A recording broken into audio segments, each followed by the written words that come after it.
conférence. Si on peut la mettre à l'écran, s'il vous plaît.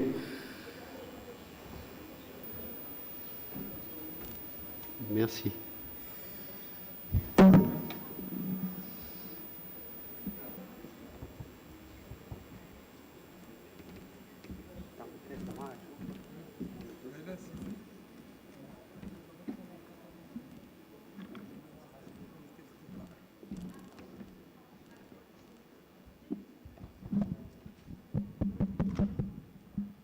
بسم الله.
اهلا ايمن، اعطي بداقتك للاخ محمد صالح. تبارك الله. معنا امل وداع.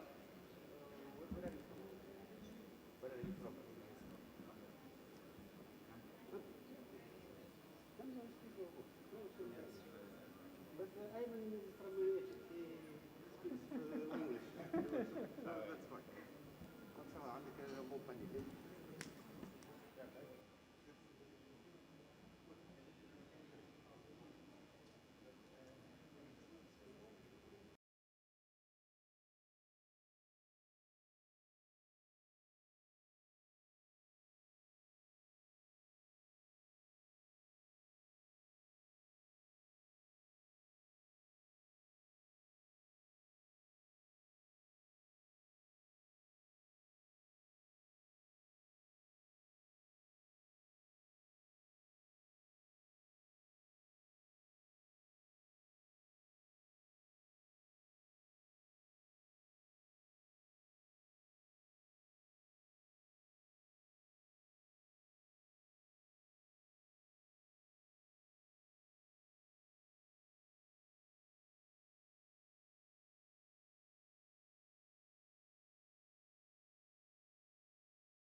de tout ce qui est programmé l'après-midi et surtout début d'après-midi.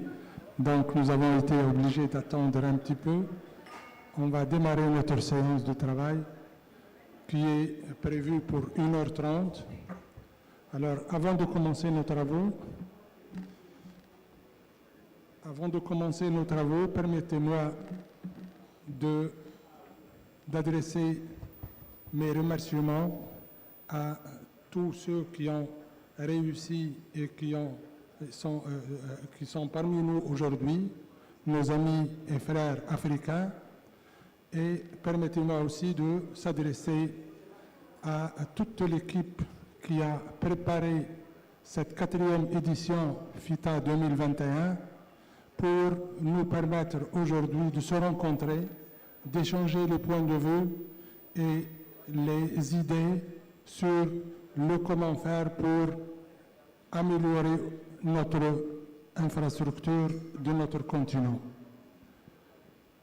Ce continent qui, je le rappelle vite fait, il fait environ 30 millions de kilomètres carrés, soit environ 20% des terres émergées du globe terrestre, avec une population d'environ 1,1 milliard aujourd'hui, mais il est prévu que d'ici 2025, elle sera d'environ, plutôt 2050, elle sera d'environ 2,5 milliards et d'ici 2100, il est prévu que cette population passe à environ 39% de la population mondiale, soit 4,4 milliards d'individus.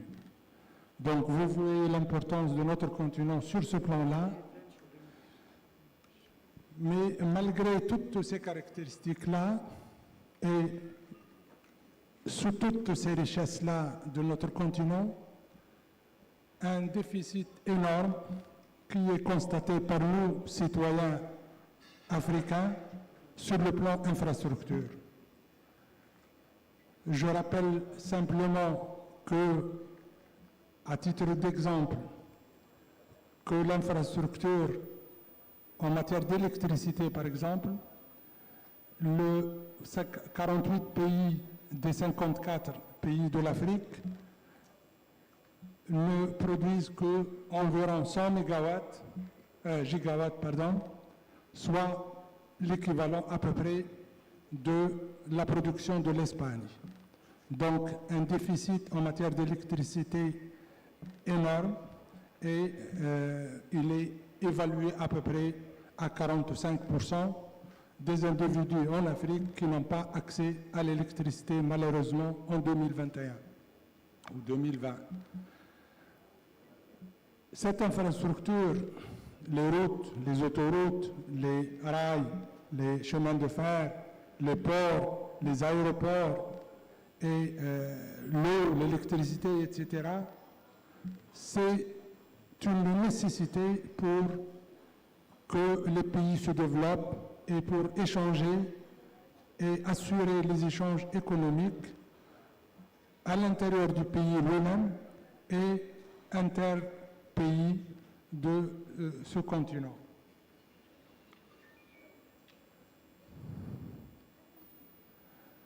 Ce continent reste, comme je l'ai dit, un peu en retard, même en retard par rapport aux autres continents.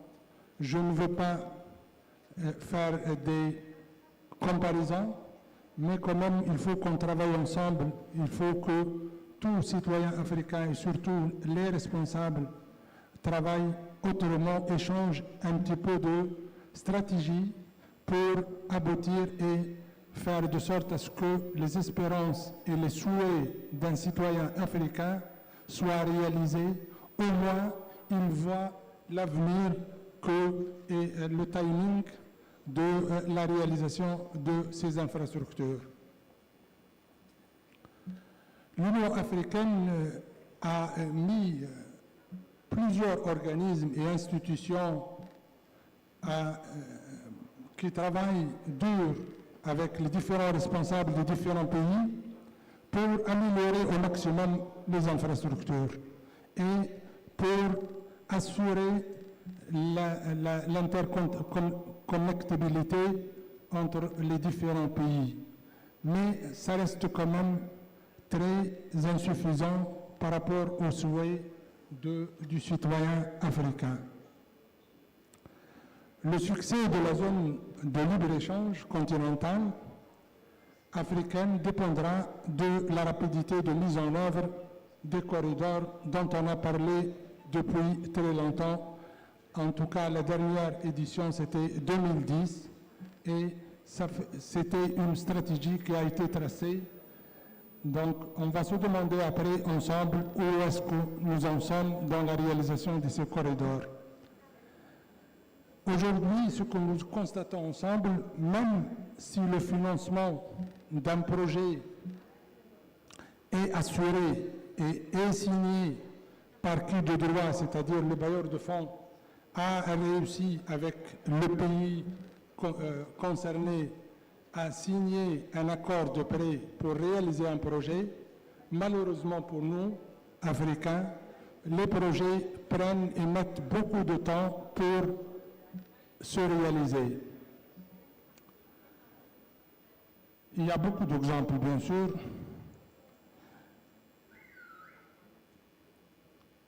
Ce financement, même s'il a connu une hausse assez importante, il est passé en 2018 jusqu'à environ 100 milliards de dollars, soit 4,4% du PIB du continent, mais il reste très insuffisant pour réaliser ce que nous espérons, nous, Africains, en matière d'infrastructure et pour améliorer l'interconnectabilité entre les différents pays.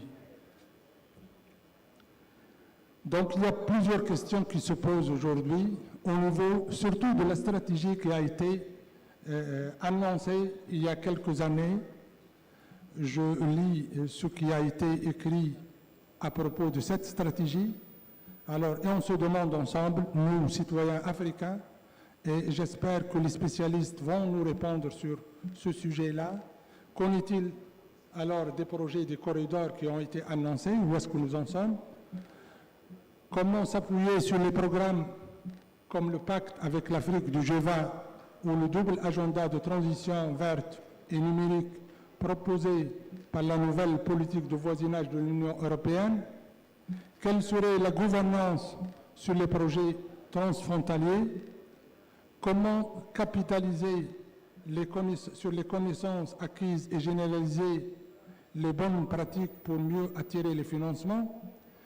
Quel label de qualité mettre en place pour les projets d'infrastructure? Quels sont les instruments financiers appropriés pour soutenir l'ensemble de la chaîne de valeur des infrastructures en Afrique? Nous allons parler de tout cela ensemble avec des propositions, et j'espère qu'on sortira avec des propositions concrètes pour améliorer la stratégie et pourquoi pas la modifier pour donner suite aux espoirs du citoyen africain. Et bien sûr, toute cette amélioration de l'infrastructure ne fait qu'améliorer la qualité de vie du citoyen africain. Malheureusement, à part quelques pays, bien sûr, qui sortent de l'ordinaire ou qui ont fait beaucoup mieux que le reste de ces pays, la réalisation des projets prend beaucoup de temps par rapport à ce qui se passe dans les autres continents.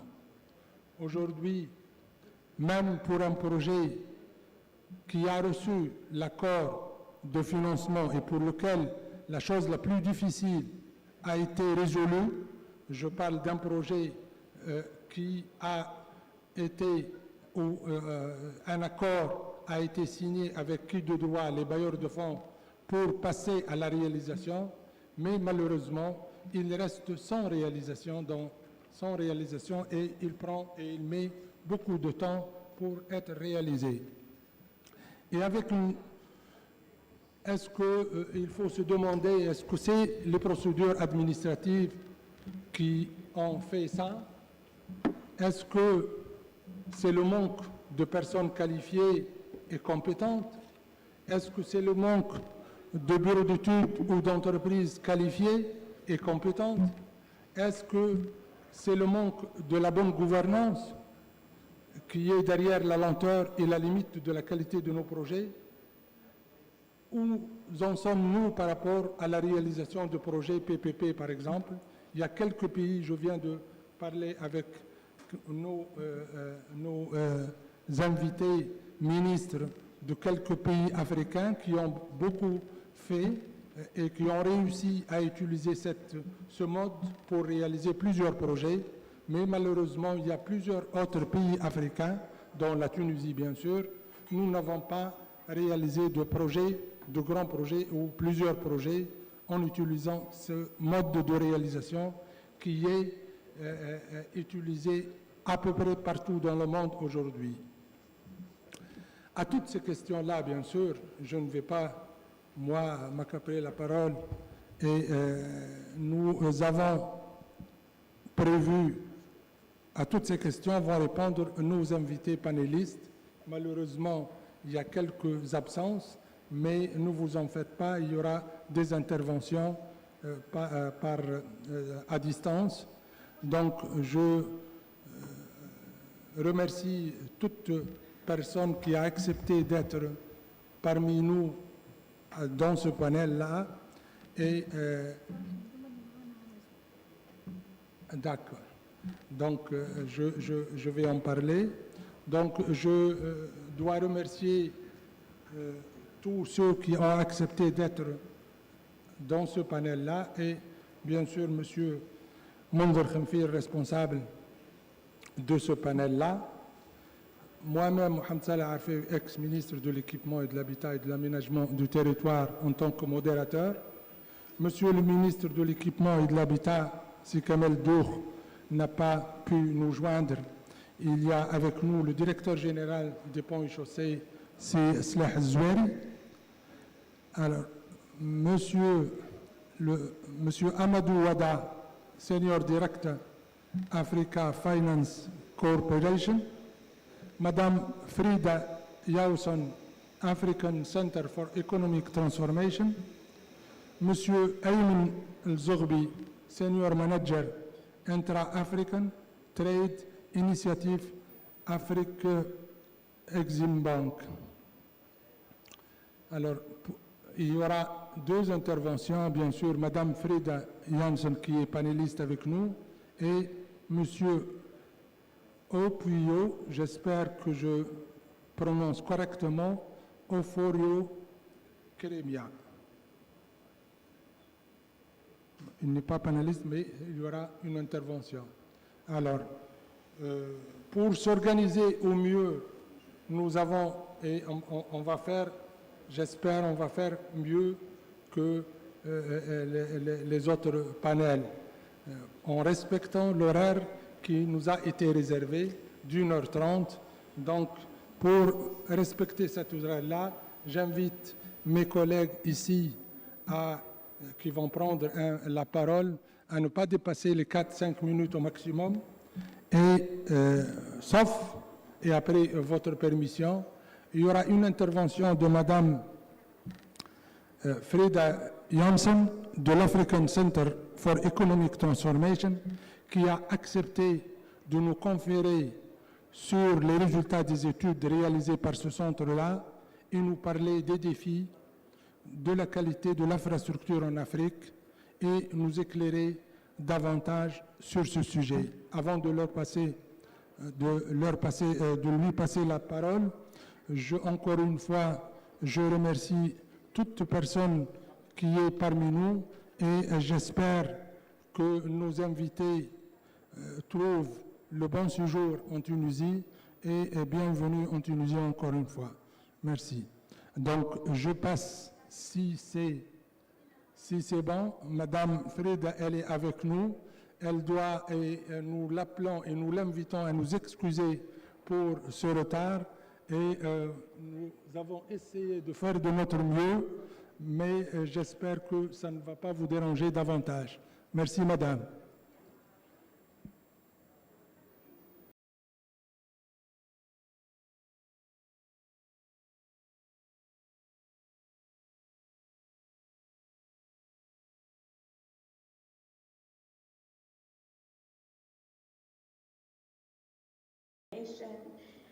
as well as our partners at OECD and AUDA-NEPAD.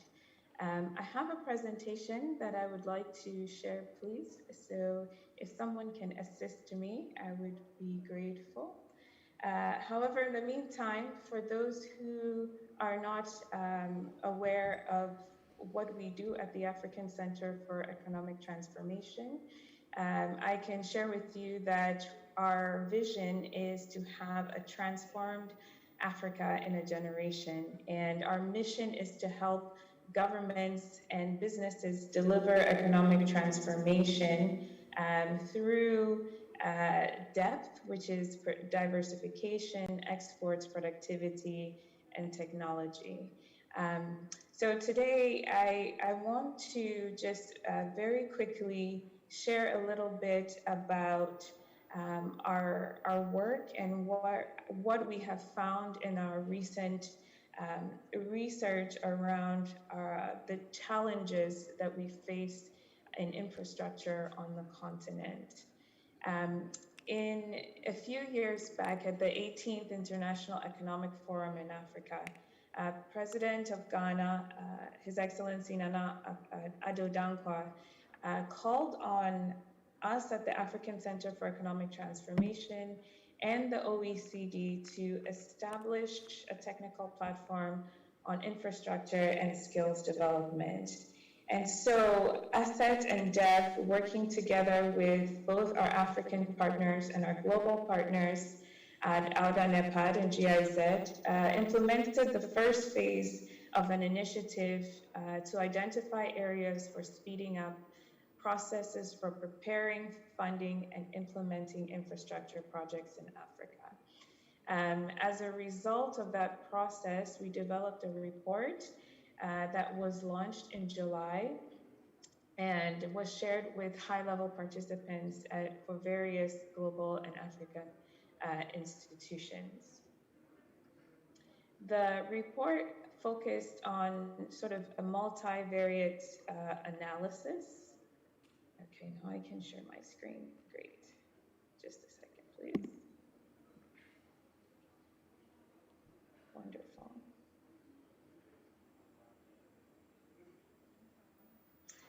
And so throughout our research process, we obtained inputs from a number of dialogues with experts and think tank groups. We also looked at a number of different case studies. We looked at over 40 bridge projects and did an in-depth survey of 3 projects in Mozambique, Cameroon, and Cote d'Ivoire. We also conducted a literature review and analysis of various trends to come up with a number of these findings. And so here you can see some of these projects that are currently in place in Cote d'Ivoire, Mozambique, and Cameroon. I will not spend too much time on the context because our moderator already did a great job of sort of giving us the context of the infrastructure challenge. But very quickly, I can just say a few things that we noticed. Is that we all know that Africa's demographic landscape is changing. And by 2050, we are going to be double our population to almost 2.4 billion, which means that urbanization is going to increase. This also means that we need to scale our infrastructure to be able to meet the needs of a larger urban population, whether that means roads or energy or linkages between rural and urban centers. We also know that we need to do a better job of integrating our regional corridors so that we can shape new landscapes and improve the value chains within our regional areas. The AFCTA has already been a great step in this process. However, we know that infrastructure is still a binding constraint. And one of the key strategies we found in our process of speaking to these experts is to concentrate our scarce infrastructure in areas where we have a comparative advantage. One example is in Gabon. The AFC gave them funding for the development of a furniture industry near two ports, and this was able to allow them to create about 6,000 jobs. Now, once the project was taken by international off-takers, the AFC was able to recoup its funding and then reinvest that in a different sector. So that's a way, an example in which a financing partner can work with the private sector to creatively make resources available for infrastructure.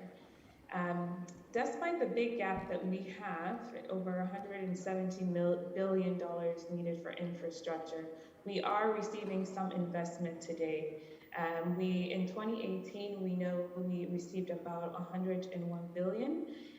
37% of this was from African governments, 26% from China, 22% from ICA members, being the G8, African Development Bank, World Bank, and so forth.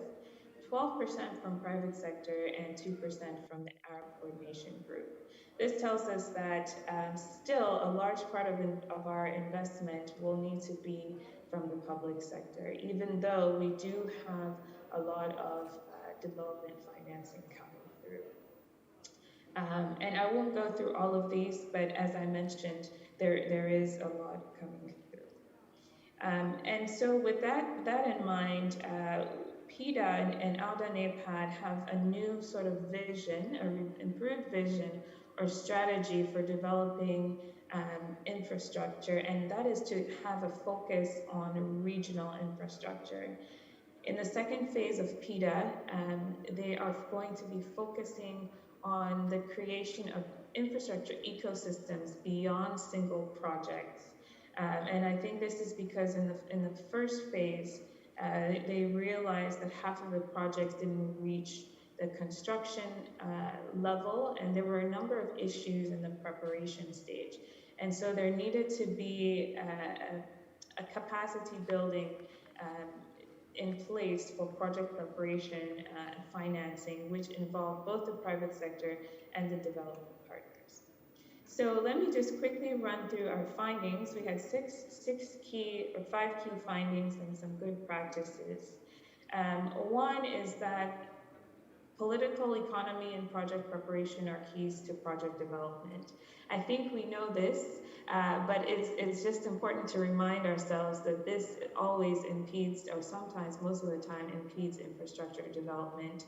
And so we need to be prepared to strengthen our capacity to improve the regulations and the institutions that surround this, and also to improve the human capital that supports project preparation.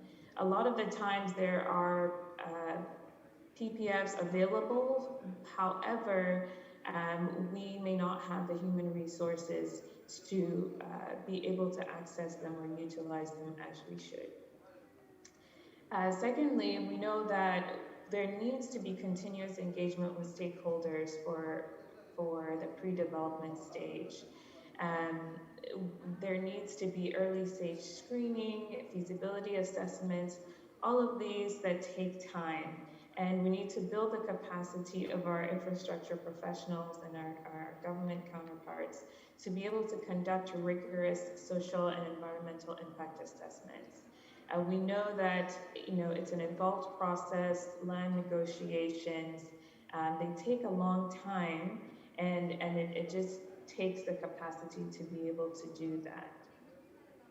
It also means that our partners, we need to continue to engage them such that there's a little bit of flexibility in terms of the requirements that our countries have to go through to receive some of this funding. There's so many different standards. There are European standards or Asian standards. There's now potentially the development of a Blue Dot standard in Europe. And so countries are looking at so many different standards, and it's just a cumbersome process that requires a little bit of flexibility. and continuous engagement and communication with our stakeholders to facilitate. We also know that value for money on their end, transparency is very important in the procurement process. And this is one of our weakest links in many African countries. And there's a lack of transparency, inefficiency, and we know that that costs us at least 2.2% in growth every year. Our governments like non-competitive methods. However, this is really important for credibility and supplier selection as we deal with our financing partners. We also know that there is a need for private investment and ownership. Even though we know the majority of financing will come from public finance, there is still a need for private sector investment.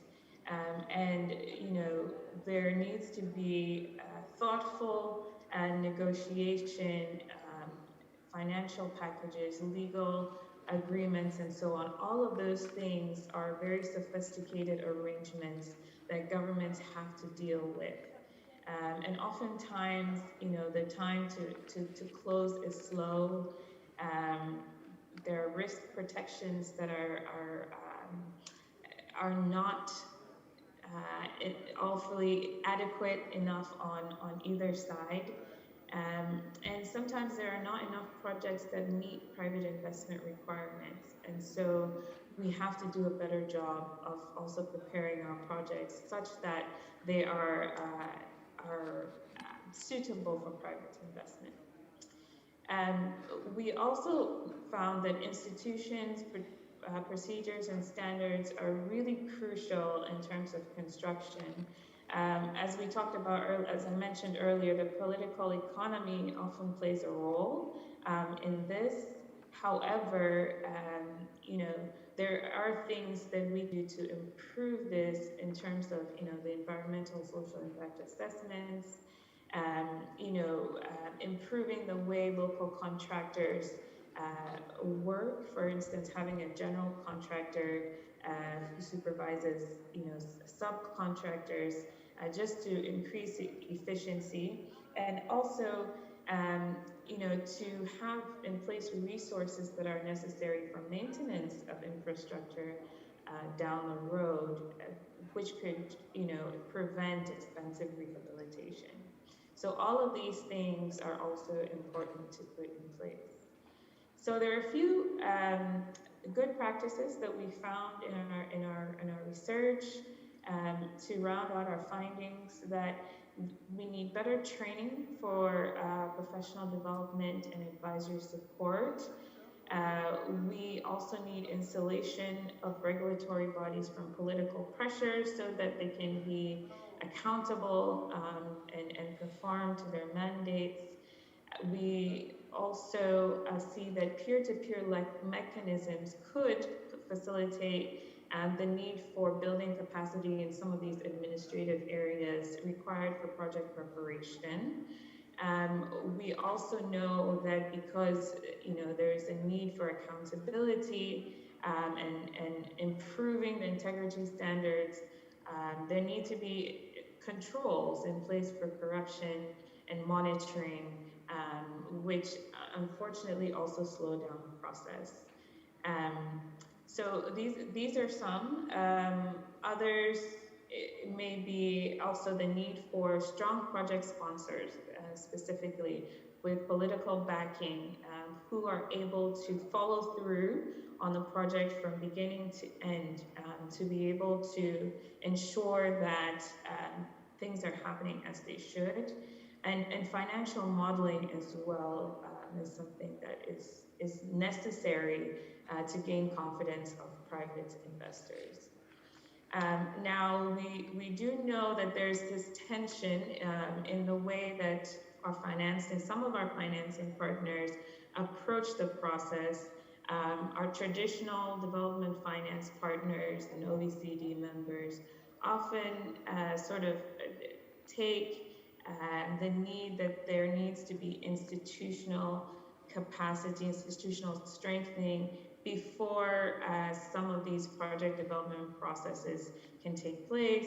However, governments also need these infrastructure, and sometimes we also recognize that they cannot be at the level of having such strong institutions and standards while waiting for this infrastructure. And so this is where you see partners like China who take a non-interventionist approach, not making any demands or having conditionalities, but going ahead to implement despite the condition of our government institutions.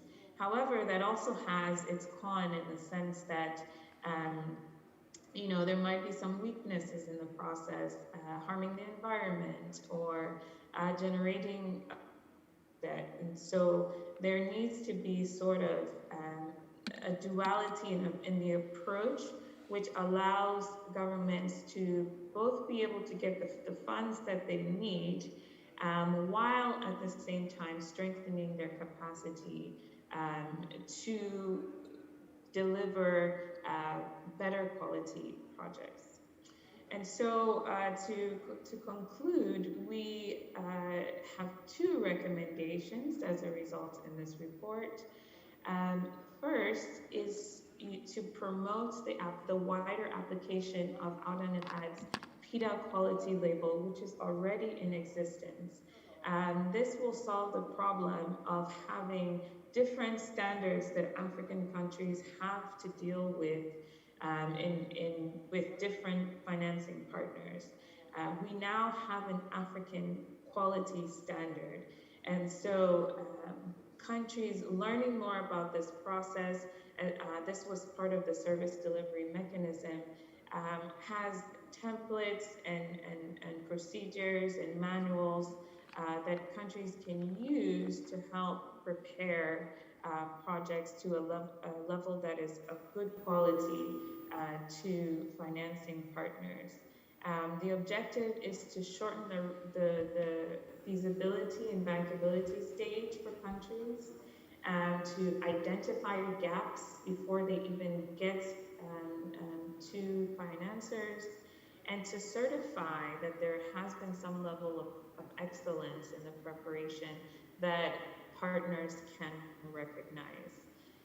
And so this is our first recommendation. It is already in place, however, it can be scaled and expanded. The second recommendation is to develop a platform for peer-to-peer learning. As we mentioned, there's a lot of capacity that needs to be built in the area of project preparation. And a platform that brings together a number of different actors, be it those in the private sector, academia, government themselves, to sort of synchronize all the different fragmented capacity building initiatives that exist right now. It's not that they don't exist, they're doing different things and approaching infrastructure in a different way. The last infrastructure platform that tried to bring all of these together is currently not in existence. And so this is not to duplicate efforts, but try to bring many of these networks, disparate networks together. And we have been in touch with many of them and reached out to almost 40 different institutions and organizations on the continent that are working in this area. And so the idea is to leverage the expertise of these networks and the infrastructure professionals within them across different sectors, but to also build a pipeline of the human capital who can develop these types of PPPs. And then also to enhance cooperation amongst both traditional and non-traditional development partners and African governments. So with that, I will conclude my presentation. Thank you very much, and over to you.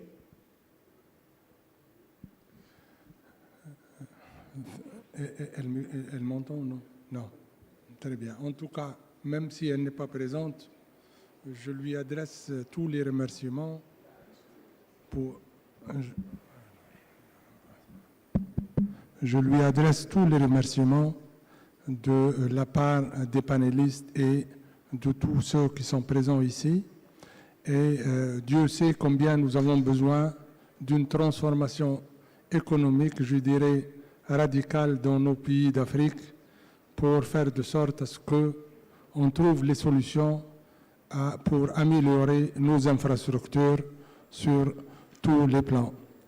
Madame Frida, j'espère que la prochaine fois, elle sera parmi nous pour pouvoir profiter de son expérience et surtout de l'expérience du bureau d'études et pour que les responsables sur le sujet économique dans les pays africains puissent faire recours à un bureau pareil pour les aider à trouver les solutions et à trouver les solutions aux problèmes que nous rencontrons tous pour la réalisation des infrastructures. Si vous me permettez, je passe la parole. Alors, je passe la parole à Monsieur Mamadou Ouada, Senior Director Africa Finance Corporation, qui va nous parler de ce sujet de défi sur l'infrastructure en Afrique. Merci. Merci beaucoup, Monsieur le Ministre. I have to apologize. I'll speak in English so that it can be translated. I understand French, but I express myself better in English. I think the previous speaker from ASSET set the stage very well. And I think I would strongly recommend those who have not yet read that report to try and get access to that report, because AFC was part of the task force that was set up to look into infrastructure challenges on the continent and also profile some recommendations in terms of how best to address it. So I will not go deep into what has already been presented. In that report, we presented 2 case studies, which the presenter referenced, which was the Djibouti Special Economic Zone, as well as the Troisième Pont in Abidjan. But just to sum it up, and I think some of the things I'll say was mentioned previously, but I'll try and give a bit more detail. The 2 key problems we face in terms of poor infrastructure, or what leads to poor infrastructure, I think is the fact that it takes way too long for us to realize some of these projects. And I think, Monsieur le Ministre, you started with that in your opening statement. And a very poor culture of repair and maintenance. So that has led to significant negative impact on the economies of African states. Studies have shown that the poor state of our infrastructure results in at least 2% reduction in our annual GDPs. The UNECA has also, through a study, showed that intra-African trade is likely prevented by the lack of proper infrastructure. If you look at the statistics, only 18% of trade happens between African countries. And if you compare to what happens in Asia, where Asian countries trade among themselves by almost 60%, it's almost 70% in Europe. So it shows that we have a long way to go in terms of improvement. And the first step towards addressing that is to try and provide the enabling infrastructure. So for me, traditionally, infrastructure has always been the responsibility and will continue to be the responsibility of government. But given the size of the deficit and given the level of government borrowing in terms of debt to GDP ratio, I think it's very, very apparent that government alone cannot continue to provide the infrastructure that needed. So there is definitely the need to try and bring in the private sector, and also to identify some innovative ways of financing some of our infrastructure. So I'll just touch on 2 or 3 of those ways, then I'll allow other panelists also to intervene. Innovative financing. I think, Mr.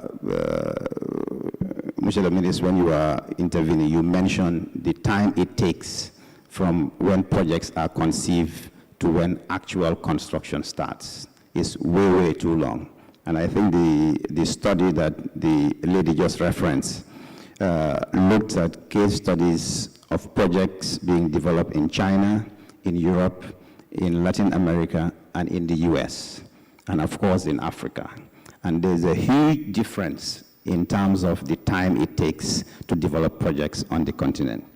So, and one of the reasons is the fact that the time it takes for financiers to process transactions and make monies available for construction to start is way too long. What has AFC done? And I think we have a couple of case studies for which we've tried to change the financing model to make it much more streamlined and to ensure that construction can start in a much quicker manner. We're doing a project in Djibouti, which is a 60 megawatt wind project. We've realized that when we engage with lenders, the processing time from when they receive the request for funding, for them to go through their appraisal process, go through their internal approval process, then go through the loan documentation process, it could take from 18 months to 2 years, just for processing, basically. So what we've done in Djibouti, we decided to curtail the processing time of lenders. So we develop, then decide to start construction using all equity funding. That is, the project owners will provide money to kickstart the construction. So construction will be ongoing while lenders are going through their credit approval process. So by the time they are ready, in most instances, the project is almost halfway or 70% complete. Then you bring in the debt to refinance the equity that was in there. So in so doing, we were able to reduce the time to construction by almost 18 months in the Djibouti project. The other issue that is very, very important, and I think is one of the reasons why projects take too long, is the fact that there is no standardization in terms of documentation. For example, a developer can come and start negotiating a PPA for a power project. It takes months to negotiate, and you reach an agreed position which financiers feel is bankable, and they decide to finance. When the next developer comes to engage on a PPA, instead of using the template that was already negotiated and agreed upon, we usually start from where we started before with the previous developer and renegotiate again to come to the same landing, which is going to take another 18 or 2 years to arrive at. So there's the need to start adopting bankable templates and using it across the board. That would help not only reduce the time to financial close, but it will also significantly reduce the costs of developing projects, because the negotiations you take, the lawyers you hire to be negotiating the same things over and over again is significant costs towards the project. AFC is looking at such a scheme in Senegal, where we are financing a 300 megawatt gas-fired power plant. Senegal has a very good track record of IPP projects, and most of those IPPs have been financed by international development financial institutions. So it means that the level of documentation that was reached for those projects have been deemed to be bankable. So Senegal very wisely decided to use those templates which have already been negotiated with lenders as the starting point for some of these new IPPs. And in so doing, they were able to significantly reduce the development time, which typically for a 300 megawatt gas-fired power plant, it would take nothing less than 4 to 5 years to reach construction. And they were able to start construction within 18 months. So I think that's the change in mindset that needs to be inculcated in the infrastructure delivery mechanism across the continent. The last issue, which is very, very important, is we should stop looking at infrastructure as an individual project entity, as opposed to an ecosystem entity. And I think there was a conversation in the previous panel regarding the need to develop a cluster of projects that are interrelated. So if you are funding a mining project, you don't just fund the mine, but you fund the mine, you fund the necessary infrastructure that is that would help to beneficiate the mine, provide a power solution that would drive that transformation, provide the logistics that would move the product from the mine to the port, and provide the port that would evacuate the product for export. So I think the mindset of not just looking at projects individually, but looking at it as part of an ecosystem needs to be further introduced across the continent. So I'll stop there, Mr. Chairman, and hand back to you. Thank you very much. Juste pour dire que des expériences comme ça de M. Wada sont réellement très utiles pour nous, Africains, et il faut en profiter. C'est des personnes qui ont de l'expérience et qui ont réussi à faire de sorte à ce que, par exemple, le PPP s'installe dans plusieurs pays. Bon, il y a plusieurs pays d'entre nous qui souffrent encore sur ce sujet-là. Il faut se rapprocher et nous avons l'occasion de le faire. Aujourd'hui, il est parmi nous et il sera demain et après-demain, j'espère. Et en même temps, nous aurons toutes les références nécessaires de ce bureau, de M. Wada et de tous les intervenants qui sont là en tant qu'experts en infrastructure et en réalisation d'infrastructures africains, et nous devons échanger les expériences entre nous pour en profiter au maximum. Je passe la parole à M. Ayman Zorbi et voilà, merci.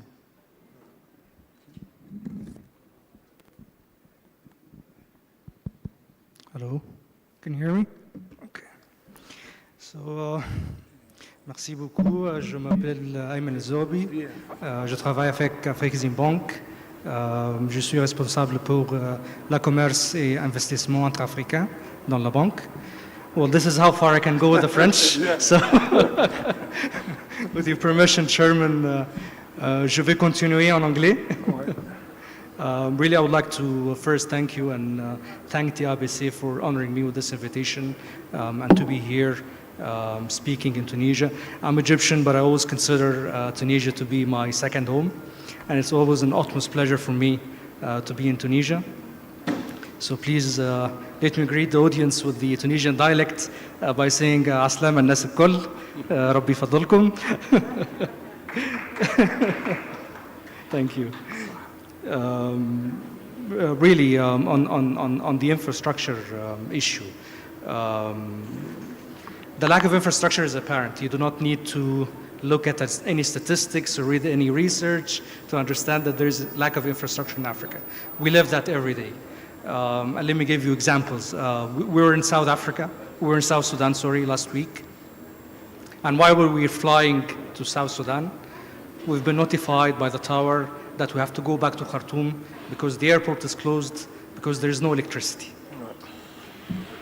And even for me to come here to Tunisia yesterday, I had to travel to Istanbul only to come back to Tunisia because there was no flight from Egypt Air or Tunis Air on that day.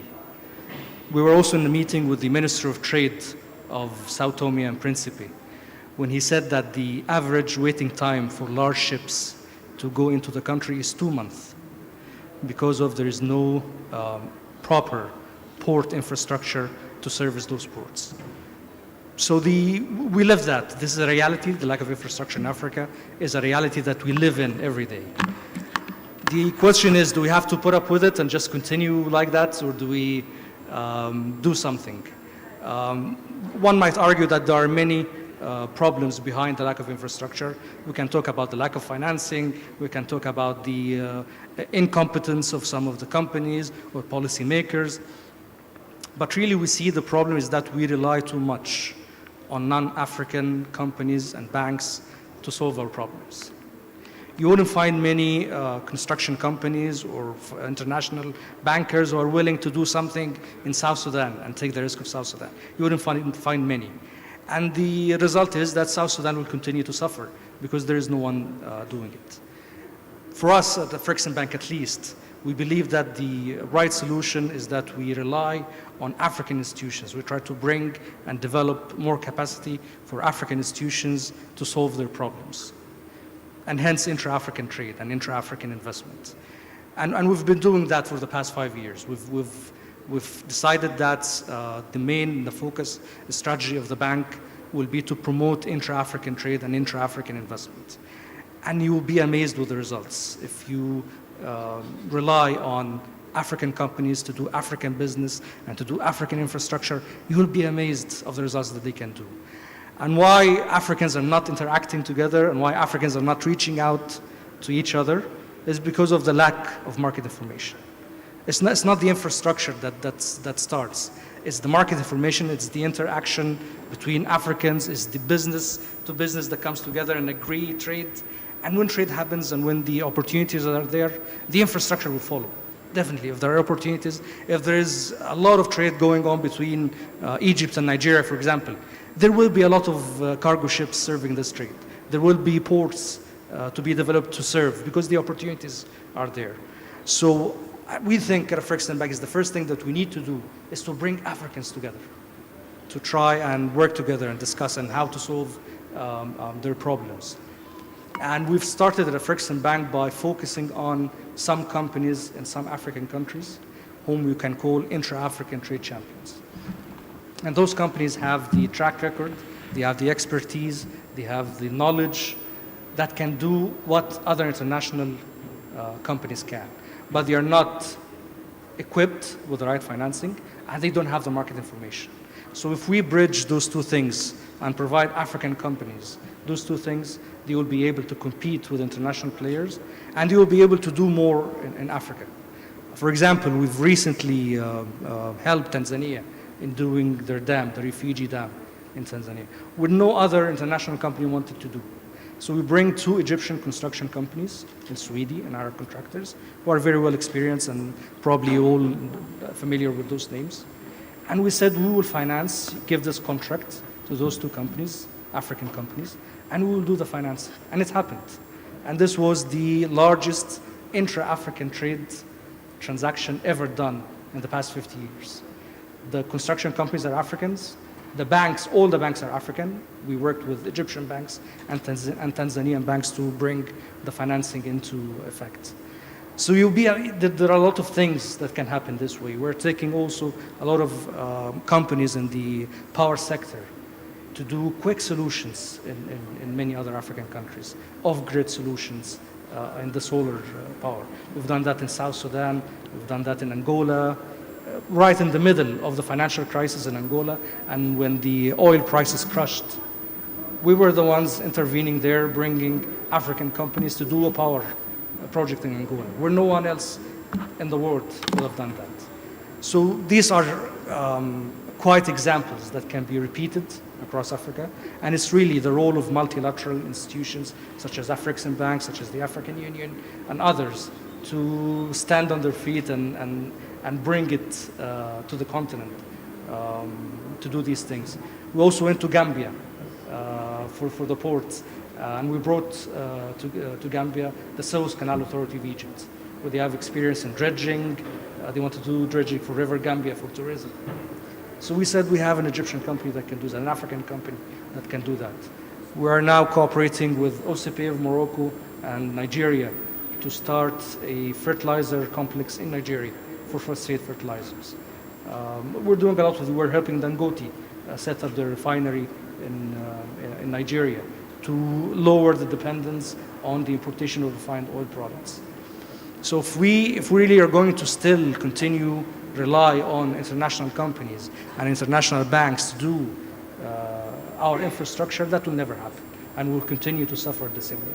But if we come together, if we empower our companies, if we give them the market information, the financing means, the power to do transactions, many things will happen that wouldn't have happened otherwise. And also, Ms. Freda talked about the many of the projects that are not bankable, which is true. You don't find the kind of expertise that can bring many projects in Africa into a bankable stage. And that's why also we have decided to put a separate unit at Afrexim Bank that is dedicated to providing project preparation financing. So we look at the project at a very early stage. There's no market study or feasibility study or whatever. And we say that we will bring you the right partners that can do all those studies for you. And we will finance those studies in order to bring this project into a bankable stage where banks can start look at it and provide financing.